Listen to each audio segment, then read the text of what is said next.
Hello students, very good morning. आज मैं आपको हिस्ट्री का चैप्टर 8 करवा रही हूँ, वुमेन एंड रिफॉर्म। हिस्ट्री का चैप्टर 7 मैंने आपको लास्ट वीडियो में करवा रखा है, एजुकेशन के ऊपर था। और आपका ज्योग्राफी और सिविक्स के चैप्टर सारे हो चुके हैं। ठीक, वो मैंने आपको उसके प्लेलिस्ट में भी ऐड कर रखा है। और उसके बाद हम करेंगे हिस्ट्री का चैप्टर 8 वुमेन एंड रिफॉर्म। ये भी बहुत ही इंपॉर्टेंट टॉपिक है, ये आपका चैप्टर में आएगा। इससे बहुत क्वेश्चन आते हैं, शॉर्ट आंसर टाइप क्वेश्चन। देखिए पहला, Raja Ram Mohan Roy was the father of the Indian renaissance discuss. Raja Ram Mohan Roy को इंडियन रेनेसा का फादर कहा जाता है। रेनेसा जो भारत का पुनर्जागरण काल है, उनका ये जनक माना जाता है। तो कैसे, आप बताइए किस लिए माना जाता है? तो Raja Ram Mohan Roy was a father of the Indian renaissance for his contribution towards the development of society. जो सोसाइटी के डेवलपमेंट के लिए उन्होंने बहुत काम किया था, इसीलिए। Discuss the principle of saint Ramalinga. Sant Ramalinga के प्रिंसिपल्स क्या हैं? तो he introduce the principle that God could be worship in the form of light. ठीक है, गॉड को आप एक लाइट के रूप में, इनको एक रोशनी के रूप में इनके वर्शिप कर सकते हैं। Examine the Islamic reform movement. Islamic reform movements के बारे में बताइए। तो Islamic reform movement started a little letter. ये थोड़ा बहुत लेट स्टार्ट हुआ, because they have avoided western education, क्योंकि इन्होंने वेस्टर्न एजुकेशन मानने से अवॉइड किया था इन द बिगिनिंग। ठीक है, first effort was 1863 when the Mohammad literary society was set up in Calcutta. It aims was to popularize the study of English and Western science, establish a number of schools in Bengal. Okay students, question number 4 है, give an account of social legislation for the administration of women. Women's के लिए जो है, women's के सशक्तिकरण के लिए क्या कानून क्या सोशल रेगुलेशन कर रहे हैं, उसके बारे में थोड़ा बताइए। तो ड्यूरिंग द 19th और 20th सेंचुरी में some laws were enacted with the sincere effort of social reformer, humanist and some British administration to improve the condition of women. ठीक है, 1920 सेंचुरी में काफ़ी कानून बनाए गए हैं सोशल रिफॉर्मर्स के भी थ्रू, ह्यूमनिस्ट और जो भी ब्रिटिश ऑफिसर्स हैं, इन्होंने वुमेन की कंडीशन को इम्प्रूव करने के लिए in Indian society. The first effort in this direction was the enactment of law against the practice of sati. सबसे पहले जो सती प्रथा को ख़त्म करवाया गया था during the administration of Lord William Bentinck. उसके बाद जो चाइल्ड मैरिज था, उसको भी उसमें भी सुधार किया गया, उसके खिलाफ भी कानून बनाया गया। In 1846, the minimum marriageable age for a girl was only 10 years. ठीक है, फिर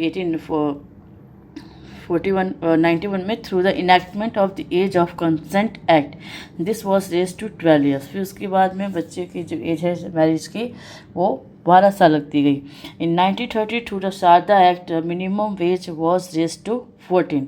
फिर 14 years रखा गया। After independence the limit was raise to 18 years in 1978। और अब जो मैरिजेबल एज अभी जो हुई है लास्ट ईयर शायद में भी 2022 में शायद 21 years शायद। ठीक है, क्वेश्चन नंबर 5 है आपका, before examine some important issue raised by Raja Ram Mohan Roy ने और कौन कौन से इशू उठाए हैं, क्या क्या किया है इन्होंने।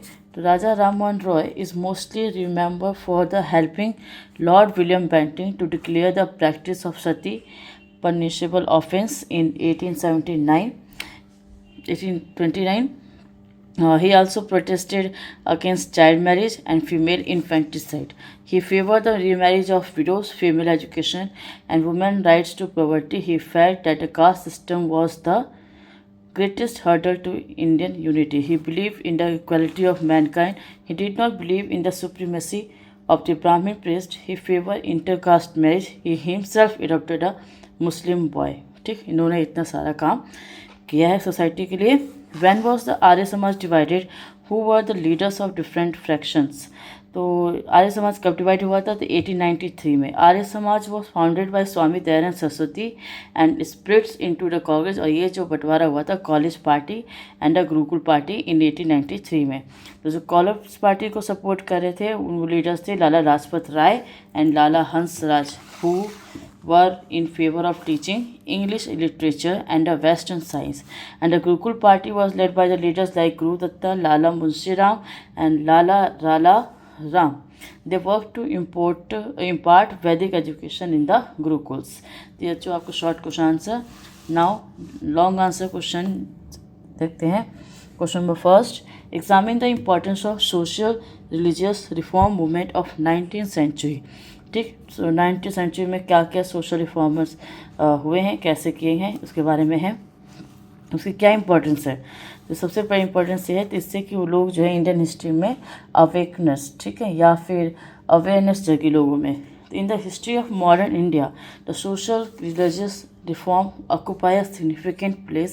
Social reformers like Raja Ram Mohan Roy, Swami Dayanand Saraswati, and Swami Vivekananda were responsible for the social and the cultural awakening in India.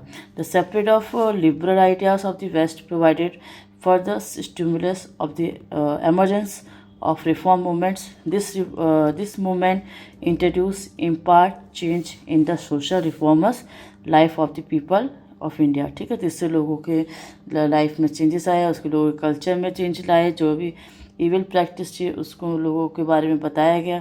ठीक. Question number second, discuss the major taken by the reformers to eradicate discrimination under the caste system. तो caste system को ख़त्म करने के लिए क्या क्या तरीके अपनाए रिफॉर्मर्स ने, कैसे किया उन्होंने, कैसे लड़ाई की. तो पहला एबोलिशन ऑफ अनटचेबिलिटी. जो अनटचेबिलिटी तो सबसे बड़ा कास्ट सिस्टम में था, become a major issue of the 19th century social and religious reform movement in the society. Mahatma Gandhi made the removal of untouchability a part of the constructive program. He gave the name Harijan, and also organized a Harijan Sangh, Sevak Sangh. फिर doctor Bhimrao Ambedkar in Bombay he formed a बहिष्कृत हितकर्मी सभा इन जुलाई 1944 for this purpose. बाबा साहब अंबेडकर ने भी बॉम्बे में ये इसके लिए कास्ट सिस्टम के अगेंस्ट ये सभा बनाई थी. Later he also organized Akhil Bharat Satya Dalit Varg Sabha to fight against the caste operation. Jyotiba Phule in western India and Shri Narayana Guru in Kerala.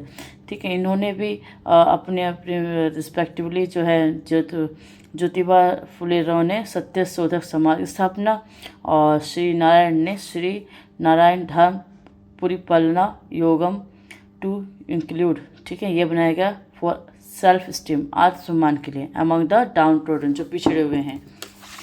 उसके बाद in the Madras also the beginning of the 20th century witnessed the rise of self-respect movement of Periyar. ठीक है, EVR Ramaswamy नाम है उनका, short form में इनको पेरियार कहते हैं.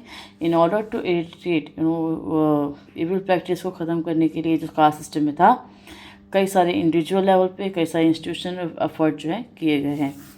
क्वेश्चन नंबर थर्ड देखिए, analyse the nature of conflict between Devendra Nath Tagore and Keshav Chandra Sen. Devendra Nath Tagore Keshav Chandra Sen में क्या कॉन्फ्लिक्ट है, क्या डिफरेंसेस है. तो the basic difference between Devendra Nath Tagore and Keshav Chandra was their view. उनके दोनों के विचार अलग अलग थे. देवेंद्र नाथ टैगोर चाहते थे ब्रह्म समाज की स्थापना जो हुई है उसमें इंडियन तरीके से, Indian way of doing things बताया जाए, and was against the imitating western ideas, और वो वेस्टर्न आइडियाज़ के खिलाफ थे. जबकि Keshav Chandra Sen was a Hindu philosopher on the other hand was influenced western civilisation. वो वेस्टर्न सिविलाइजेशन से प्रभावित थे, उनके आइडिया से. उनका ओपिनियन था कि यहाँ पर इंडियन सोसाइटी में वेस्टर्न थॉट के थ्रू जो है सुधार किया जाए. ठीक, उसके बाद है what is the Faraizi movement in system. Faraizi movement क्या है. The Faraizi movement was founded by Haji Shariat Ullah इन बंगाल. बंगाल के में ये इन्होंने मूवमेंट चलाया था, और ये हालांकि फेल हो गया था क्योंकि वो ब्रिटिश के टाइम पे था और उनको आसानी से सप्रेस कर दिया गया था. तो इसके लीडर थे हाजी शरीयत उल्लाह, और ये अपने फॉलोअर्स को बता रहे थे कि आप जो ऐसे इस्लाम जो उनको बताए थे कैसे उनको प्रेयर, फास्टिंग, जक़त और हज करना चाहिए. और इनका मूवमेंट बेसिकली टारगेट था वो उन मुस्लिम्स के जो डिप्रेस मुस्लिम सोसाइटी जो है, डिप्रेस क्लास ऑफ द मुस्लिम, उनके ऊपर. वो चाहते थे अपने फॉलोअर्स से कि वो लोग जो अन इस्लामिक प्रैक्टिस कर रहे हैं, ये जो वो लोग गिव अप कर दें, छोड़ दें और अपने जो असली ड्यूटी है मुस्लिम्स के वो अपना करें। और साथ साथ में जो इन्होंने गरीब मुसलमानों की लड़ाई की है, ज़मींदारों के खिलाफ भी, ये सब भी। क्वेश्चन नंबर 5 और ये लास्ट क्वेश्चन है आपके बुक का, ये हिस्ट्री का chapter 8। Examine the role of Syed Ahmad Khan in modernizing the Muslim country. Sir Syed Ahmad Khan का, इनका क्या योगदान है मुस्लिम कम्युनिटी के लिए? तो पहले मुस्लिम में रिफॉर्मर्स में काफ़ी पिछड़ा हुआ था ये, और फिर बाद में इनके भले के लिए, इनके वेलफेयर के लिए कई सर सैयद अहमद आगे आए और ये अपने बेस्ट काम के जाते हैं अलीगढ़ मूवमेंट के लिए। ये एक सिस्टमेटिक मूवमेंट है और इसका एम था reforming the social and political and educational aspect of the Muslim community के इन सभी ऑल राउंड डेवलपमेंट करने के लिए। He founded a modern Anglo oriental educational conference भी बनाया था, ठीक है। He founded a modern Anglo oriental college in Aligarh in 84 for higher education for Muslim community. और इसमें और भी धर्म के लोग जा सकते हैं, पर तब उन्होंने इसके लिए बनवाया गया था for upliftment of the Muslim community. Okay students, तो चैप्टर आपका 8 कंप्लीट करवा दिया हमने हिस्ट्री का। नेक्स्ट वीडियो में हम हिस्ट्री का चैप्टर 9 करेंगे, ठीक है स्टूडेंट्स।